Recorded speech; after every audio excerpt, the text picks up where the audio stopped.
Hello दोस्तों, नमस्कार। उम्मीद करता हूँ आप लोग सभी स्वस्थ होंगे और मस्त होंगे। साथ ही अपनी पढ़ाई के साथ सभी लोग व्यस्त होंगे। Uttarakhand police, Uttarakhand police, Uttarakhand police, आ गई पुलिस, छा गई पुलिस, है ना। तो चलो भाई, लग जाओ तैयारी में। जीरो से लेकर हीरो लेवल की तैयारी करनी है, तब जाके सिलेक्शन होगा। फिजिकल आप लोग अपना 100% दे रहे होंगे। दोस्तों, मेहनत कराना हमारा काम है और बाकी मेहनत करना आपका काम है। करवाना हमारा काम है और करना आपका काम है, ठीक है। आप लोगों के लिए नए नए वीडियो, नए नए तरह तरह के क्वेश्चन मैं लाता रहता हूँ, ठीक है। यदि आप लोग चैनल के साथ नए हैं तो एक बार चैनल पर ज़रूर विजिट कीजिएगा भाई, ठीक है। अगर वीडियो पसंद आती है तो अपने कोई तो दोस्त होगा यार जो पढ़ाई करता है ना, उसको भी शेयर कीजिए भाई, ताकि वो भी पढ़ सके, ठीक है। तो वीडियो की शुरुआत करते हैं। इंपॉर्टेंट क्वेश्चन यहाँ पर रहने वाले हैं, सिलेक्टिव है, ठीक है। वही क्वेश्चन करवाएंगे दोस्तों जो परीक्षा की दृष्टि से महत्वपूर्ण है। एक एक दो दो नंबर करके चुन चुन के लाने पड़ेंगे, तब जाके सिलेक्शन होगा भाई, ठीक है। यहाँ पर हम थोड़ा भारत के बारे में देखेंगे, भारत की स्थिति के बारे में जानेंगे। 1 नंबर या 2 नंबर यहाँ से कंफर्म समझ लो भाई, ठीक है। अब देख लीजिए यहाँ पर क्या बोल रहा है। भारत एक दृष्टि में, भारत को हम देखेंगे एक दृष्टि में, ठीक है। क्या बोल रहा है कि देश क्या है, भारत है। आप लोग सभी जानते हैं, मैं भी जानता हूँ, हमारे देश का नाम क्या है, भारत है, जिसमें हम निवास करते हैं, ठीक है। आगे क्या बोल रहे हैं, अन्य नाम क्या है। आर्यवर्त है, जम्मू द्वीप है, भारतवर्ष है, हिंदुस्तान है, इंडिया, इतने नाम है भाई, ठीक है। आर्यवर्त, जम्बूद्वीप, भारतवर्ष, हिंदुस्तान, इंडिया, इतने नाम हैं किसके, भारत के। तो ये सारे नाम याद रख लेना भाई, ठीक है। अगला है, राजधानी कहाँ है, दिल्ली में है। सभी जानते हैं राजधानी कहाँ है भारत की, दिल्ली में है, कहीं और तो नहीं है, दिल्ली में ही राजधानी है। अगला है भौगोलिक स्थिति। अब भारत की थोड़ा हम भौगोलिक स्थिति देखेंगे। भौगोलिक स्थिति का मतलब है कि भारत कहाँ पे है, ठीक है। तो जो संसार का नक्शा है, वर्ल्ड का मैप है, उसमें देखेंगे कि भारत कहाँ पर है। तो भारत कहाँ पर है, भारत की जो स्थिति है दोस्तों, उत्तरी गोलार्ध में स्थित है भाई, उत्तरी गोलार्ध में है भारत, ठीक है। एक बार देख लेना, वर्ल्ड का मैप देखना, ठीक है। उसमें देखना कि भारत कहाँ पर है। तो भारत कहाँ मिलेगा आपको, उत्तरी गोलार्ध में मिलेगा भाई। अगला है अक्षांशीय विस्तार। बोल रहे हैं कि विस्तार की बात कर रहे हैं, जैसा आपका विस्तार सर से लेकर पैरों तक है, ठीक है, और बाएं हाथ से लेकर दाएं हाथ तक पूरे अंगुलियों तक आपका विस्तार है आपका शरीर का, वैसा ही भारत का विस्तार पूछ रहा है। तो क्या बोल रहा है, देखो भाई, अक्षांशीय विस्तार भारत का क्या है, 8 डिग्री 4 मिनट उत्तरी अक्षांश से 37 डिग्री 6 मिनट उत्तरी अक्षांश तक। यानी जो तमिलनाडु का एरिया है ना दोस्तों, तमिलनाडु के एरिया से लेकर जम्मू कश्मीर, श्रीनगर, कन्याकुमारी तक का एरिया का जो विस्तार है, अक्षांशीय विस्तार है, वो है 8 डिग्री 4 मिनट उत्तरी अक्षांश से लेकर 37 डिग्री 6 मिनट उत्तरी अक्षांश तक, ठीक है। अब देख लीजिए देशांतीय विस्तार कौन सा है, 68 डिग्री 7 मिनट पूर्वी देशांतर से 97 डिग्री 25 पूर्वी देशांतर, 97 डिग्री 25 मिनट पूर्वी देशांतर। कहने का मतलब है गुजरात का जो एरिया है ना, गुजरात से लेकर अरुणाचल प्रदेश तक जो एरिया है वो देशांतरीय विस्तार के अंतर्गत आता है। वो कितना है, 68 डिग्री 7 मिनट पूर्वी देशांतर से 97 डिग्री 25 मिनट पूर्वी देशांतर। तो ये देशांतर थोड़ा याद कर लेना, ठीक है, कभी कभार पूछ लेता भाई। आप देख लीजिए आगे, ज्यामितीय आकार। ज्यामितीय आकार क्या है भारत का, तो कैसे है, चतुष्कोणीय है। आप नक्शा बनाते हैं ना, तो नक्शा बनाते हुए जब आप ध्यान रखेंगे तो उसका आकार कैसा है, चतुष्कोणीय है, त्रिकोणीय तो नहीं है। अगर वो अरुणाचल प्रदेश का एरिया ख़त्म हो जाता तब त्रिकोणीय हो जाता है ना। तमिलनाडु के एरिया पड़ जाता है, जम्मू कश्मीर श्रीनगर वाला एरिया पड़ जाता, गुजरात वाला एरिया पड़ जाता, और ट्रिगोनोमेट्रिक हो जाता भाई। लेकिन क्या है दोस्तों, भारत का आकार क्या है, चतुष्कोणीय है, ठीक है। अगला मानक समय देखते भाई, मानक समय रेखा, ठीक है। आपने भूमध्य रेखा का नाम सुना होगा, कर्क रेखा का नाम सुना होगा, ठीक है। लेकिन मानक समय रेखा की यहाँ पर बात हो रही है, थोड़े इसकी रामायण पढ़ते हैं क्या बोल रहे हैं।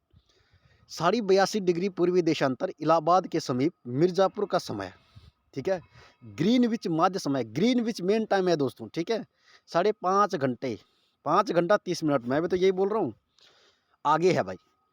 82.5 डिग्री पूर्वी देशांतर भारत के 5 राज्यों उत्तर प्रदेश, मध्य प्रदेश, छत्तीसगढ़, उड़ीसा, आंध्र प्रदेश होकर गुजरती है भाई। ये रामायण हमने पढ़ ली है, अब थोड़ा इसके बारे में डिस्कशन करते हैं। भारतीय मानक समय है ना जो, वो ग्रीनविच मेन टाइम से 5.5 घंटे आगे है भाई, पहली बात तो ये है, ठीक है। अब क्या बोल रहा है कि जो भारतीय मानक समय रेखा है वो 82.5 डिग्री उसका नाम है भाई, ठीक है। यानी साढ़े 82 डिग्री उसका नाम है भारतीय मानक समय रेखा का। अब देखो ये कहाँ से स्टार्ट होती है, कहाँ ख़त्म होती है। देखो इलाहाबाद के समीप मिर्ज़ापुर, मिर्ज़ापुर इलाहाबाद से ये शुरू होती है दोस्तों, और भारत के 5 राज्यों से होकर गुजरती है। कौन-कौन से? उत्तर प्रदेश हो गया, ठीक है, मध्य प्रदेश हो गया, छत्तीसगढ़, ओडिशा, आंध्र प्रदेश। तो इन प्रदेशों को याद रखना भाई। इन प्रदेशों से होके ये भारतीय मानक समय रेखा गुजरती है, और ये कहाँ से शुरुआत होती है? 82.5 डिग्री इसका नाम है, इलाहाबाद के समीप मिर्ज़ापुर से ये शुरुआत होती है और भारत के 5 राज्यों से होकर गुजरती है। ये 5 राज्य याद रखना, इनमें से कोई ना कोई राज्य पूछा जाएगा भाई, ठीक है। पुलिस का पेपर है, कोई आईएएस पीसीएस का पेपर नहीं है, ज़्यादा हाई लेवल नहीं पूछेगा, ठीक है। हाँ, ये है कि डीपली ज़रूर पूछेगा। कहने का मतलब यह है कि आप अच्छे क्वेश्चन, अच्छे लेवल के क्वेश्चन पढ़ेंगे और वो छोटे से छोटे क्वेश्चन वहाँ चिपका देगा, ठीक है, एग्जाम में। इसलिए बेसिक भी पढ़ना बहुत ज़रूरी है। आगे बढ़ते हैं भाई दोस्तों, इसमें हम उन क्वेश्चनों को डिस्कशन करेंगे जो इम्पोर्टेंट रहने वाले हैं, ठीक है। अब आगे देख लीजिए, आगे क्या है। अब भौगोलिक विस्तार देख लीजिए। भौगोलिक विस्तार जो है दोस्तों भारत का, लंबाई बोल रहे, लंबाई कहाँ है? उत्तर से लेकर दक्षिण तक 3214 किलोमीटर है भाई, 3214 किलोमीटर है। और चौड़ाई कितनी है? पूर्व से लेकर पश्चिम तक 2933 किलोमीटर। यानी शॉर्ट में सीधा एक झटके में याद कर लो, 3214 किलोमीटर क्या इसकी लंबाई है भारत की। कहाँ से लेकर, कहाँ से लेकर? तमिलनाडु से लेकर श्रीनगर, जम्मू कश्मीर तक, ठीक है। और चौड़ाई कहाँ से है? पूर्व से लेकर पश्चिम तक। यानी पूर्व कहाँ पड़ता है? गुजरात से लेकर आपका सीधे अरुणाचल प्रदेश में ख़त्म होता है। 2933 किलोमीटर क्या हो गई, इसकी चौड़ाई हो जाएगी। तो भौगोलिक विस्तार क्या है? लंबाई और चौड़ाई। लंबाई कितनी हो जाएगी? 3214 किलोमीटर, और चौड़ाई कितनी हो जाएगी? 2933 किलोमीटर, ठीक है। आगे देखते, स्थलीय सीमा, यानी ऐसी भूमि जिस पर जल नहीं है, स्थलीय सीमा, ठीक है। तो वो कितना हो जाएगी? 15,106.7 किलोमीटर, ठीक है। तो इतनी स्थल वाली भूमि है भाई, ठीक है। स्थल वाली भूमि कितनी है? यानी ऐसी भूमि जिस पर जल नहीं है, ठीक है। तो 15,106.7 किलोमीटर क्या है? भारत की जो भूमि है ये स्थल वाली भूमि है, यानी इस भूमि पर जल नहीं है, ठीक है। अब आगे देख लीजिए, जलीय भूमि कितनी है? 7,516.6 किलोमीटर। ये इतनी भूमि जो है दोस्तों, ये जलीय भूमि है। इस भूमि पर क्या है? जल है। तो ठीक है, तो स्थलीय भूमि भी पूछा जा सकता है, जलीय भूमि भी पूछा जा सकता है। क्लियर होगी बात? अब प्रादेशिक जलीय सीमा इसको छोड़ो, संलग्न क्षेत्र भारतीय इसको भी छोड़ो, ठीक है। अनन्य आर्थिक क्षेत्र इसको छोड़ो। जलवायु देखो भाई, आप देखो जलवायु क्या है? मानसूनी जलवायु है, ठीक है। और क्षेत्रफल देखो, इंपॉर्टेंट है, क्षेत्रफल देख लीजिए, 32,87,263 वर्ग किलोमीटर, ठीक है। 32,87 हम इसको कैसे पढ़ेंगे दोस्तों? मैंने इसको जैसे याद कर रखा है, 32,87,263 वर्ग किलोमीटर। अब आप ऐसा पढ़ोगे 3,28,000, 7,000, ठीक है, ऐसे में पढ़ोगे तो बहुत लंबा हो जाएगा। आप शॉर्ट एक सी ट्रिक बनाओ ताकि आपको लंबे समय तक याद रहेगा। जैसे मेरे को पता कैसे याद है, मुझे याद है 32,87,263 वर्ग किलोमीटर, ठीक है। मुझे नहीं पता कि वहाँ लाखों में पूछेगा, करोड़ों में पूछेगा, लेकिन मेरे माइंड में जो सेट है वो है 32,87,263 वर्ग किलोमीटर। अपनी ट्रिक बनाओ, अपने तरीके से पढ़ो भाई, ठीक है। अगला क्वेश्चन देख लीजिए, विश्व के कुल क्षेत्रफल का प्रतिशत। ये भी इंपॉर्टेंट है भाई। विश्व के कुल क्षेत्रफल यानी जो संसार का क्षेत्रफल है ना, संसार का जो एरिया है, उसमें भारत का एरिया का प्रतिशत कितना है? तो कितना है? 2.4% है भाई, यानी 2.4% क्या है? भारत का क्षेत्रफल का प्रतिशत है। अगला देख लीजिए, क्षेत्रफल की दृष्टि से विश्व में स्थान किसका है? 7वां स्थान है क्षेत्रफल की दृष्टि से भाई। भारत का जो विश्व में स्थान है ना, 7वां स्थान है क्षेत्रफल की दृष्टि से। अगला कुल जनसंख्या। अब तो भाई जनसंख्या बढ़ चुकी है, ठीक है, इसको भी छोड़ दीजिए, रहने दीजिए, ठीक है। 141-42 करोड़ भारत की पॉपुलेशन हो चुकी है, ठीक है। और भारत पॉपुलेशन में नंबर 1 पे है भाई, ठीक है। चाइना ने तो वायरस फैलाया और उसने अपनी जनसंख्या ख़त्म कर दी है ना। लेकिन भारत में कहाँ वायरस फैलेगा यार, ठीक है। भारत में दुनिया भर के वायरस पहले ही फैल चुके हैं। तो कहने का मतलब ये है कि जनसंख्या में अभी भारत पहले नंबर पे चल रहा है। आगे देख लीजिए, जनसंख्या की दृष्टि से विश्व में स्थान। आहा, ये नहीं, द्वितीय प्रथम चीन, नहीं, ये गलत हो जाएगा, ठीक है। इसको कट कर देना भाई।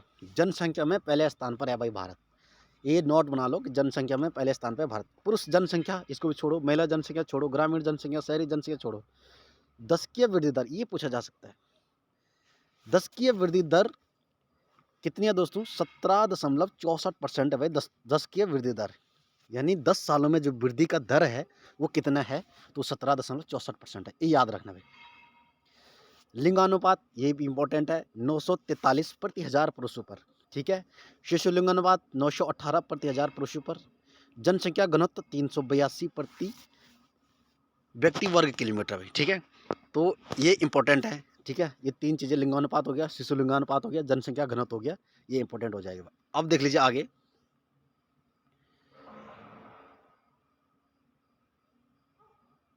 अब बढ़ते हैं इधर, ठीक है। कुल साक्षरता, तो कुल जो पढ़े लिखे लोग हैं भारत में, कुल साक्षरता टोटल पूछा है इसने, ठीक है। तो टोटल कितना हो जाएगा? 74.04%, यानी 74.04% हो जाएगा कुल क्या? साक्षरता। अब पुरुष साक्षरता ये याद कर लेना 82.14 और महिला साक्षरता 65.46, ठीक है। तो ये याद कर लेना भाई। अनुसूचित जाति जनसंख्या ये छोड़ो, अनुसूचित जनजाति जनसंख्या ये भी छोड़ो। अब देखो राज्यों की संख्या ये कितनी हो जाएगी? 28। केंद्र शासित प्रदेशों की संख्या 8 हो जाएगी, केंद्र शासित प्रदेशों की संख्या, ठीक है, 8 है, बिल्कुल सही है। पर्वतीय क्षेत्र का विस्तार ये छोड़ो, पहाड़ी क्षेत्र का विस्तार ये छोड़ो, पठारी क्षेत्र का विस्तार ये भी छोड़ो, मैदानी क्षेत्र का विस्तार ये छोड़ो, ठीक है। अब कर्क रेखा ये थोड़ा इंपॉर्टेंट हो जाएगा भाई, ठीक है। मैंने बोला था ना कि मैं सिलेक्टेड क्वेश्चन करवाऊंगा दोस्तों, फालतू चीज़ें नहीं पढ़नी है। अगर आप आईएएस की तैयारी करोगे ना, पीसीएस की तैयारी करोगे लाइफ में, कभी भी फालतू चीज़ें नहीं पढ़ाई जाती हैं, ठीक है। उन्हीं चीज़ों को पढ़ाए जाते हैं जो इंपॉर्टेंट होता है, सिलेक्टेड होता है, ठीक है। अगर एक आईएएस का जो एस्पिरेंट होता है, विद्यार्थी होता है, वो अगर शुरू से लेकर एनसीईआरटी से पढ़ने लग जाए तो उसकी ज़िंदगी खत्म हो जाएगी, लेकिन वो उसकी पढ़ाई खत्म नहीं हो पाएगी कभी। समझ रहे हैं ना बात को? तो कुछ चीज़ें ऐसी होती है जो हमें छोड़नी पड़ती है, तो वही चीज़ें सीखना है कि छोड़ना कौन सा है, पढ़ना कौन सा है, ठीक है। अब देख लीजिए आज आगे, कर्क रेखा पर स्थित राज्य 8 है भाई, गुजरात, राजस्थान, मध्य प्रदेश, छत्तीसगढ़, झारखंड, पश्चिम बंगाल, त्रिपुरा, मिजोरम, ठीक है। इसकी एक अपनी ट्रिक बना लेना। मेरी जो ट्रिक है चैनल पे मैंने इसकी ट्रिक डाल रखी है, आप लोग वहाँ से भी याद कर सकते हैं। कभी कभी ये क्रम भी पूछ देता है कि कर्क रेखा पर स्थित भारत के जो राज्य हैं उनको पूर्व से लेकर पश्चिम की ओर सजाइए या पश्चिम से लेकर पूर्व की ओर सजाइए, ठीक है, ऐसा भी पूछता है। द्वीपों की संख्या ये छोड़ो, निर्जन ये छोड़ो, अंतर्राष्ट्रीय सीमा संलग्न केंद्र को छोड़ो, तेल शोधन साधाएँ इसको छोड़ो, राष्ट्रीय राजमार्ग की संख्या, बड़े बंदरगाहों की संख्या, राष्ट्रीय पशु बाघ जिसका नाम क्या है? पैंथरा टिग्रिस या टाइग्रिस, ठीक है। राष्ट्रीय विरासत पशु ये हाथी हो जाएगा। राष्ट्रीय पक्षी मोर है। राष्ट्रीय वृक्ष बरगद है, इनके वैज्ञानिक नाम है। मोर का वैज्ञानिक नाम क्या है? पावोक्रिस्टस, ठीक है। और बरगद का फाइकस बेंगालेंसिस, ठीक है, फाइकस बेंगालेंसिस, ठीक है। अगला है राष्ट्रीय पुष्प कमल है, कमल का वैज्ञानिक नाम क्या हो जाएगा? नीलम्बो नूसीफेरा, नीलम्बो नूसीफेरा कमल का वैज्ञानिक नाम हो जाएगा, ठीक है। तो पढ़ने में ये होता है कि हमें एक एक क्वेश्चन के 2-2 आंसर मिल रहे हैं, ठीक है। अगला है राष्ट्रीय चिन्ह, क्या आ जाएगा? राष्ट्रीय चिन्ह है हमारा क्या है? अशोक स्तंभ, ठीक है। राष्ट्रीय गान जन गण मन रचिता कौन है? रविंद्रनाथ टैगोर, ठीक है। राष्ट्रीय गीत वंदे मातरम और रचयिता कौन है? बंकिम चंद्र चटर्जी। राजकीय भाषा हिंदी है। राष्ट्रीय लिपि देवनागरी है। राष्ट्रीय वाक्य सत्यमेव जयते है। कहाँ से लिया गया? स्रोत यानी कहाँ से लिया गया? मुंडकोपनिषद से लिया गया है। राष्ट्रीय ध्वज तिरंगा है। राष्ट्रीय नदी गंगा नदी है, ठीक है। और राष्ट्रीय जलीय जीव कौन सा दोस्तों? गंगा डॉल्फिन हो जाएगा, ठीक है। तो इसका ये यहाँ पर क्या है? साइंटिफिक नेम है। तो ये वीडियो जो है दोस्तों 1 नंबर की बहुत महत्वपूर्ण यूजफुल वीडियो है, ठीक है। तो वीडियो को स्किप मत करिएगा, अंत तक देखिएगा। 1 बार नहीं, 2 बार नहीं, 3 बार देखिएगा, ताकि आप लोगों को जल्दी से पकड़ में आ जाए, ठीक है। तो मैं इसकी प्रिपरेशन साथ साथ उत्तराखंड वन दरोगा, ठीक है, उनकी भी मैंने क्लास स्टार्ट कर दी है। फिजिक्स, केमिस्ट्री, बायो, ठीक है, तीनों क्लासेस चल रही है। यदि आप लोग नए हैं तो चैनल पे ज़रूर जाइए दोस्तों, और चैनल को सब्सक्राइब जरूर कीजिए, ताकि जब भी मैं वीडियो बनाऊँ तो आप लोगों के पास सबसे पहले पहुँचे, ठीक है। तो मिलते हैं नई वीडियो में बहुत जल्द, ठीक है। तब तक के लिए धन्यवाद।